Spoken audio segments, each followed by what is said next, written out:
Ahmedabad police commissioner કચેરીએ ટ્રાફિકના નિયમોનો ભંગ, ખુદ પોલીસ કર્મચારીઓ નથી કરતા આદેશનું પાલન। એબીપી અસ્મિતાનો કેમેરો જોઈ પોલીસ કર્મચારીઓ યુ-ટર્ન મારી ભાગ્યા। પોલીસ કર્મચારીઓની કાર પર બ્લેક ફિલ્મ જોવા મળી।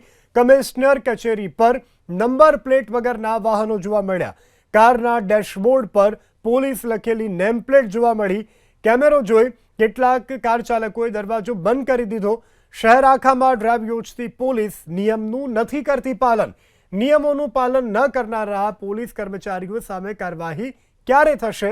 સામાન્ય નાગરિકોની જેમ આવા પોલીસ કર્મચારીઓને થશે દંડ? જે સવાલ રાજ્યના ડીજીપી વિકાસ સહાય દ્વારા એક પરિપત્ર જાહેર કરીને આગામી 17 તારીખ સુધી કાળી બ્લેક ફિલ્મ અને જે ગેરકાયદેસર હોર્ડિંગ્સ લગાવેલા હોય તેવી ગાડીઓ વિરુદ્ધ ખાસ ડ્રાઈવ ચાલે છે। પરંતુ હાલમાં તમે આ સીધા દ્રશ્યોમાં જોઈ રહ્યા છો। અમદાવાદ શહેર પોલીસ કમિશનર કચેરી ખાતે જ ડીજીપીની જે ડ્રાઈવ છે તેનો ભંગ થઈ રહ્યો છે। આપ આ સીધા દ્રશ્યોમાં જોઈ રહ્યા છો। અહીં એક ગાડી પડી છે જ્યાં શહેરના પોલીસ વડા બેસે છે તે જ કમ્પાઉન્ડમાં આ ગાડી પડી છે અને આ ગાડીમાં પોલીસ લખેલું બોર્ડ પણ છે અને ક્યાંક ને ક્યાંક બ્લેક ફિલ્મ પણ લગાડેલી છે। આપણે ગાડીની અંદર જે વ્યક્તિ બેઠા છે તેમની સાથે વાત કરીશું, તેમને આપણે ખોલવાનો પ્રયત્ન કરીશું અને તેમની સાથે વાત કરીશું। ગાડીની અંદર એક પોલીસની વર્ધી પણ પડેલી છે।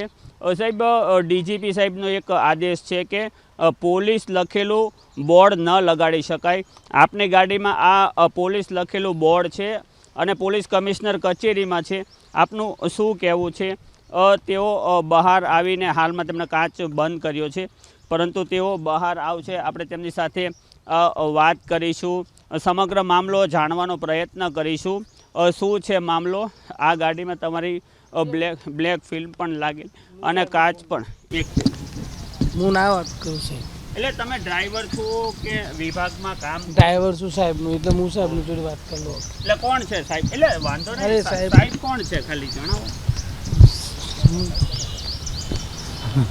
જી, આપણે તેમની સાથે વાત કરવાનો પ્રયત્ન કરી રહ્યા છીએ, પરંતુ તેઓ ઓન કેમેરા ટિપ્પણી કરવાનો તેમને ઇનકાર કર્યો છે।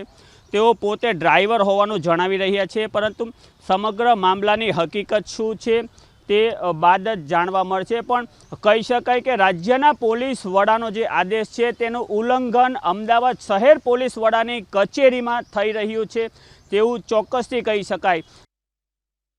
રાજ્યના પોલીસ વડા વિકાસ સહાયની કચેરી દ્વારા રાજ્યમાં આગામી 17 તારીખ સુધી બ્લેક ફિલ્મવાળી ગાડી, નંબર પ્લેટ વગરની ગાડી અને કાયદાનો ભંગ કરતી વાહન ચાલકો વિરુદ્ધ ખાસ ડ્રાઈવનું આયોજન કરવામાં આવ્યું છે। ત્યારે આ પોલીસની ડ્રાઈવનું અમદાવાદ શહેર પોલીસ કમિશનર કચેરીમાં જ ઉલ્લંઘન થતું હોય તેવું જોવા મળી રહ્યું છે। આ છે શાહીબાગ ખાતે આવેલી નવી અમદાવાદ શહેર પોલીસ કમિશનર કચેરી અને આ કચેરીના પાર્કિંગમાં જ હાલમાં નંબર પ્લેટ વગરની ગાડીઓ અને બ્લેક ફિલ્મ લગાડેલી ગાડીઓ જોવા મળી રહી છે। એક તરફ પોલીસ દ્વારા ગેટ ઉપર દરેક ગાડીઓની એન્ટ્રી કરી અને તેમને અંદર પ્રવેશ આપવામાં આવે છે। ત્યારે સૌથી મોટો સવાલ એ થઈ રહ્યો છે કે જે કાયદાનું જે લોકોના પાલન કરવાની જવાબદારી છે તેઓની કચેરીમાં જ કાયદાનું ઉલ્લંઘન થઈ રહ્યું છે। આ જે કાર છે સફેદ કલરની કાર, તેને આગળની નંબર પ્લેટ નથી અને તેમાં પણ છતાં અહીં પાર્ક કરવામાં આવેલી છે। તેની પર કાળી ફિલ્મ પણ લગાડવામાં આવી છે। આગળની નંબર પ્લેટ નથી, કાળી ફિલ્મ લગાડવામાં આવી છે, છતાં ધડલ્લાથી આ જે કાર છે તે અહીં પાર્કિંગ થઈ રહી છે। પાછળની પણ નંબર પ્લેટ નથી। સૌથી ચોંકાવનારી વાત એ છે કે આગળ પાછળની નંબર પ્લેટ પણ નથી અને આગળ પાછળ બ્લેક ફિલ્મ લગાડવામાં આવી હોવા છતાં આ ગાડી બે ધડક અહીંથી પસાર થઈ રહી છે, તંત્રની નજર સામે પસાર થઈ રહી છે અને તેની બાજુમાં જ ઊભેલી એક કાળા કલરની આ ગાડી છે। આ કાળા કલરની લક્ઝુરિયસ ગાડીમાં પણ આગળ પાછળની જે બારીના કાચ છે અને પાછળની બારી છે તેની પર પણ બ્લેક ફિલ્મ લગાડવામાં આવી છે। હવે જોવું રહ્યું કે સરકારની નાક નીચે જે નિયમો છે તેનો ભંગ થઈ રહ્યો છે અને આવા નિયમો ભંગ કરતા વાહન ચાલકો વિરુદ્ધ શું કાર્યવાહી થાય। અમદાવાદ શહેર પોલીસ કમિશનર કચેરી ખાતેથી આ ગાડી આવેલી છે આ ગાડીની અંદર આપ જોઈ રહ્યા છો કે બ્લેક ફિલ્મ અને નંબર પ્લેટ પણ નથી. આપણે તેમની સાથે વાત કરવાનો પ્રયત્ન કરીશું આપણે, પરંતુ તેઓ કાચ નથી નીચે લગાડી રહ્યા. આપણે એમની સાથે વાત કરવાનો પ્રયત્ન સતત કરી રહ્યા છીએ, પરંતુ તેઓ હાલમાં કોઈ પણ પ્રકારની વાત નથી કરી રહ્યા અને તેઓ પૂરપાટ ઝડપે નીકળી ગયા છે. આમ કહી શકાય કે આ અમદાવાદ શહેર પોલીસ કમિશનરની કચેરી છે અને કચેરીની બહાર જ રાજ્યના જે પોલીસ વડા છે, જે ડીજીપી છે, તેમના આદેશનું ઉલ્લંઘન થઈ રહ્યું છે.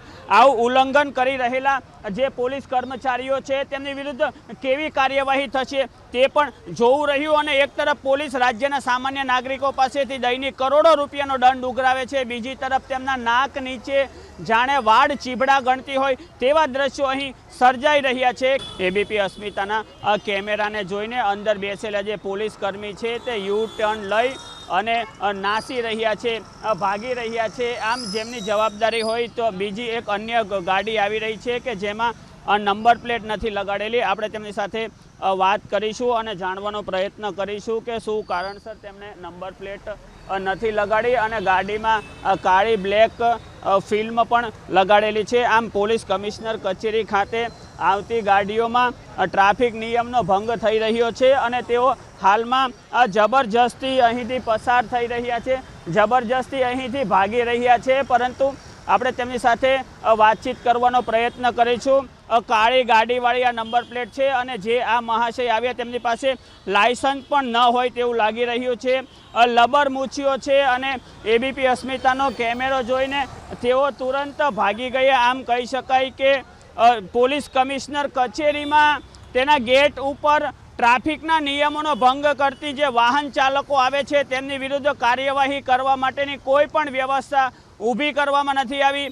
એક તરફ પોલીસ દ્વારા લાખો રૂપિયા, કરોડો રૂપિયાનો દૈનિક દંડ વસૂલ કરવામાં આવે છે, ત્યારે આવા મહત્વના સ્થળે નિયમોના પાલન કરાવવા માટેની કોઈ વ્યવસ્થા જોવા નથી મળી. કેમેરા પર્સન જયરામ રબારી સાથે ચેતન બામણિયા, એબીપી અસ્મિતા, અમદાવાદ.